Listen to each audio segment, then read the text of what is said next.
le monde, bienvenue dans ce 7e podcast sur le Cardano en français. Je m'appelle Robin. Et moi c'est Quentin. Et aujourd'hui, nous allons parler de l'IOHK Summit. Et oui, l'IOHK Summit arrive dans quelques jours, ce mercredi là. Ça commence à Miami. Alors à quoi s'attendre, Quentin? On va parler de la keynote de Charles, des STO, des 3 roadmaps d'IOHK, d'Emurgo, de la fondation Cardano. On parlera évidemment aussi des présentations, des futures présentations des recherches scientifiques de Cardano. Et puis on parlera également du fait que Charles aimerait lancer une stablecoin. On verra pourquoi, comment et dans quel encadrement légal on va pouvoir faire tout ça. Alors, Quentin, tu voulais nous parler de la keynote de Charles, donc qui arrive ce mercredi 17 avril, il me semble, c'est ça? Oui, c'est ça. Donc, ce sera la première présentation du IOHK Summit. Et au niveau de cette présentation-là, Charles parlera des différents objectifs, des nouveaux produits et de la vision du projet Cardano 2019-2020. Alors, je pense qu'il veut vraiment passer à la vitesse supérieure parce que le projet Cardano est victime de beaucoup de critiques et de beaucoup de personnes qui critiquent, mais ces personnes-là, généralement, ne sont pas expertes dans le domaine de la technologie blockchain. Ah oui, alors c'est ça la question, c'est qui critique? Ce sont quelles personnes? Des journalistes, des projets concurrents, des YouTubers. Donc, ce sont des personnes qui n'ont pas l'expertise nécessaire pour être en mesure de critiquer un projet blockchain très souvent. Alors, les différentes critiques, c'est que le développement de Cardano est trop lent, qu'ils font du plagiat, ce qui est assez fou. C'est qu'ils n'ont pas de produit ou d'app sur leur blockchain et qu'ils manquent de marketing. Alors, à ce niveau-là, Charles a toujours les bonnes réponses à donner à toutes ces critiques-là. Et on sait qu'il y a des projets qui sont lancés des projets pilotes qui sont lancés sur la plateforme Cardano, notamment avec D-Lab, notamment en Éthiopie et dans d'autres pays. Donc, ce sont des projets pilotes qui commencent et qui vont donner plus de valeur à la plateforme Cardano lorsque la phase Kogan sera lancée. Donc, Kogan qui va apporter les contrats intelligents. Au niveau du marketing, c'est sûr que Cardano a un marketing très différent des autres blockchains comme Tron, comme EOS et Ethereum. Donc, eux, ils veulent faire du marketing lorsque c'est le temps d'en faire. Just enough, just in time. Fait que à ce niveau-là, je pense que la keynote de Charles va lancer les hostilités et va lancer vraiment le sommet. Et on va s'attendre à un très très bon sommet. Donc, il va y avoir plusieurs sujets qui vont être abordés, notamment les STO. Pourquoi est-ce qu'ils vont en parler des STO? En quoi ça les concerne? Eh bien, comme on en avait discuté alors déjà, oui, tout à fait, on en avait discuté avec Florian. Alors déjà, est-ce que tu peux nous redire ce que c'est une STO avant tout? Oui, alors STO, c'est l'évolution un petit peu des ICO. Alors, STO vont être un petit peu comme des actions numériques, les actions qu'on connaît déjà, comme les actions de Google, Amazon et toutes ces autres marques-là. Et donc, ça va être l'évolution. Ça va faire en sorte que Wall Street et les entreprises financières vont vouloir se lancer sur le marché des crypto-monnaies.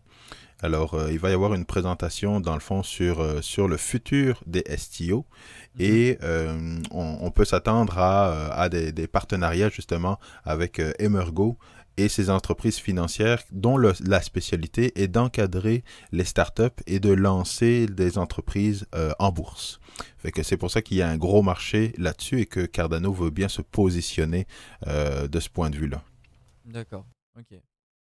Alors évidemment, on va avoir l'apparition distincte des 3 roadmaps concernant IOHK, Emurgo et la fondation Cardano, avec évidemment, j'imagine, à long terme, les mêmes objectifs. À quoi est-ce qu'on peut s'attendre, par exemple, pour la roadmap d'IOHK dans un premier temps? Dans la roadmap d'IOHK, ça va être le lancement peut-être officielle de Shelly.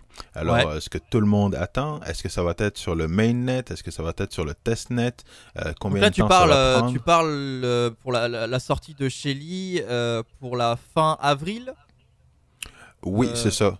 Fait que mais du probablement coup, qu'on va... probablement en testnet, probablement. Oui, c'est ça. Et qu'on va avoir plus de dates officielles lors du sommet.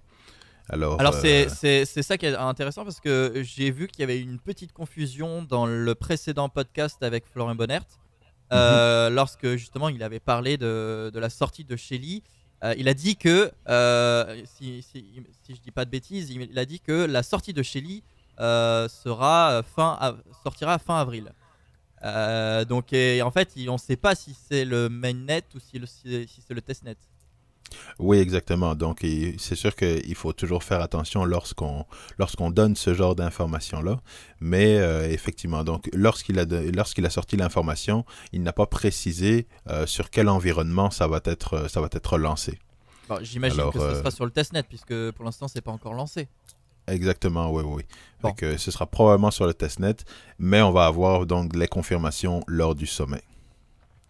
Très bien. Alors concernant Emurgo, Alors pour Emergo, on va avoir donc beaucoup d'informations également, probablement des nouveaux produits que Emergo va développer et va lancer dans l'année.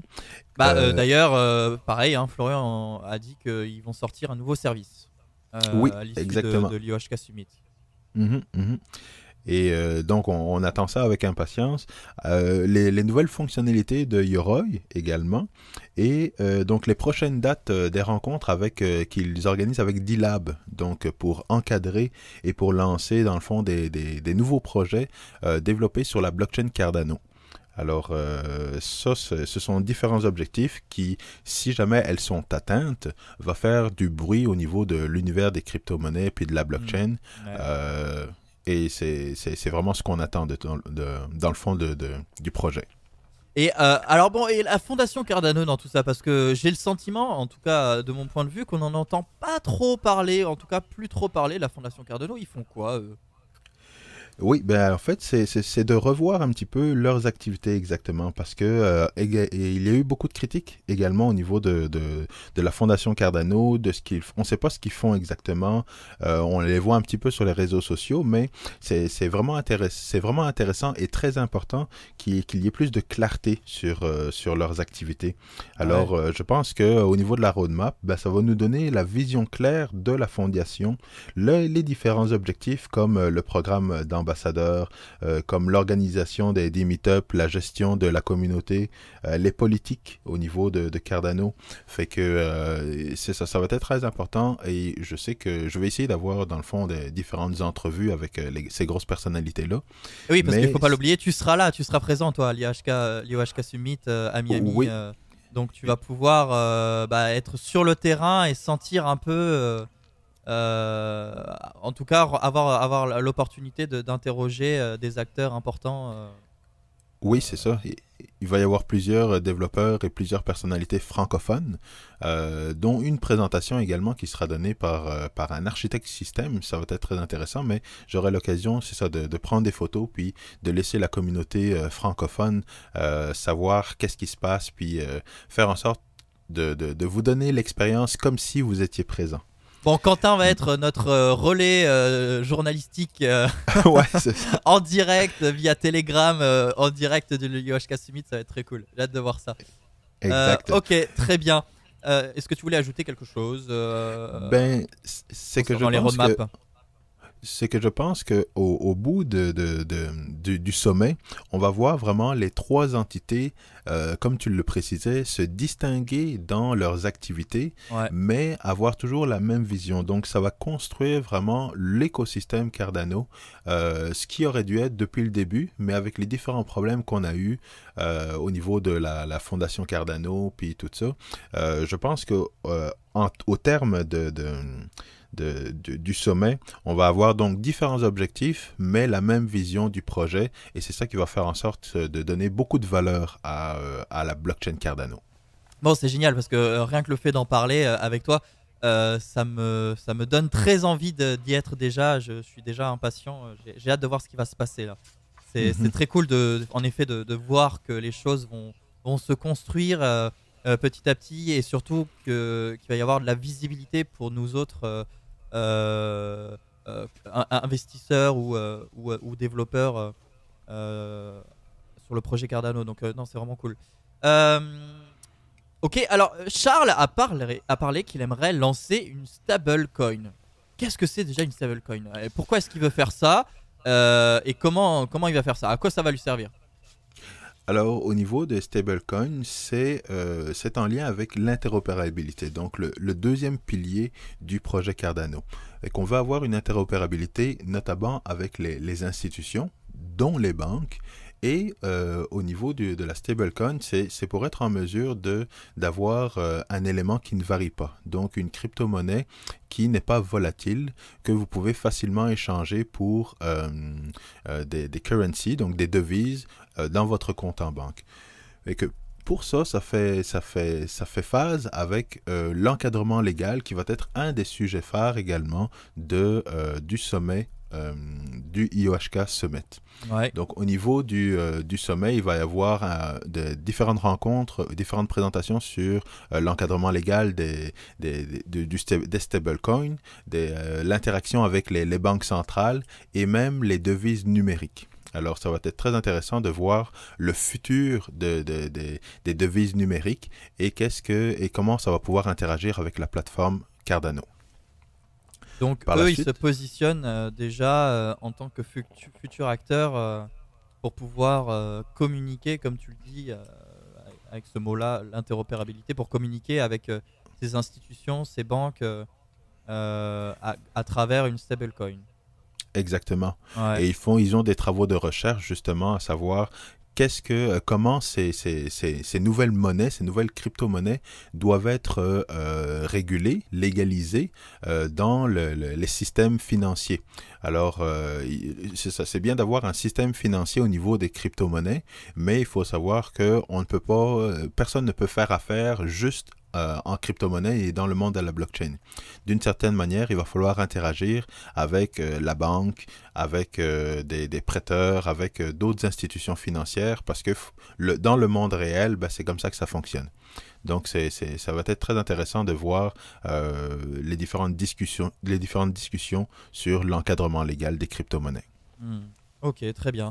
Alors évidemment, tu viens d'en parler rapidement. Il va y avoir donc la présentation de recherches scientifiques à propos du projet Cardano. Qu'est-ce qu'on peut attendre de ces recherches?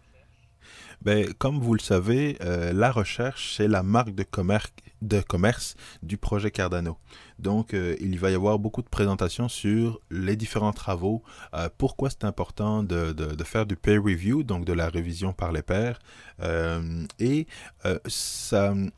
IOHK commence à devenir un standard et à être reconnu dans le monde scientifique, dans le monde académique, et ça a un impact aussi sur leur vision dans le monde. Alors souvent, les grandes nations ou certains pays vont les approcher parce que justement, ils ont cette notoriété, pas seulement dans le monde des crypto-monnaies, mais dans le monde académique également, dans les différentes universités. Et ce qu'il faut savoir, c'est que leurs travaux sont parfois réutilisés dans d'autres projets de crypto-monnaies comme Bitcoin Cash, Ethereum Classic, Zcash. Fait que ça devient vraiment une référence et c'est quelque chose qui est très important, comme ils l'ont toujours mentionné dans le monde de la blockchain, de commencer par faire de la recherche, par la suite utiliser des méthodes d'ingénierie, comme on a discuté avec Mathias Goodman, et par la suite de développer un produit qui est sécuritaire. Ok, très bien. Je pense qu'on a fait le tour de tout ce dont on voulait aborder. Je voulais particulièrement, enfin, je parle au nom de Quentin et moi, on vous remercie à vous tous qui nous écoutez, à la communauté francophone. Vous êtes déjà là presque 200 abonnés sur la chaîne, donc c'est vraiment génial. On est très content des retours qu'on a. Et puis, on aimerait aussi remercier Florian Bonnert pour l'interview, donc le directeur marketing d'Emurgo. De la semaine dernière. C'était une interview passionnante. N'hésitez pas à aller l'écouter si vous ne l'avez pas encore entendu. C'est à ne pas manquer. Donc voilà, merci à vous tous. On continue nous à sortir chaque semaine un nouveau podcast. N'hésitez pas à nous rejoindre sur le groupe Telegram Cardano France si ce n'est pas déjà fait. Le lien est dans la description. Et puis on se retrouve probablement voilà, justement sur le groupe Telegram durant toute la semaine qui va suivre le l'IOHK Summit. Et puis probablement, très probablement un prochain podcast où on va pouvoir parler de plein de choses et de tout ce qu'on a vu et entendu. Donc potentiellement un gros podcast la semaine prochaine. On va voir ce qu'on fait. Exactement. J'ai bien hâte. Bon, ouais, moi aussi, ouais, ça va être cool. Merci Quentin, merci à vous de nous avoir écoutés. Et puis on se dit à la semaine prochaine. Salut Quentin. Merci Robin. Salut. Ciao.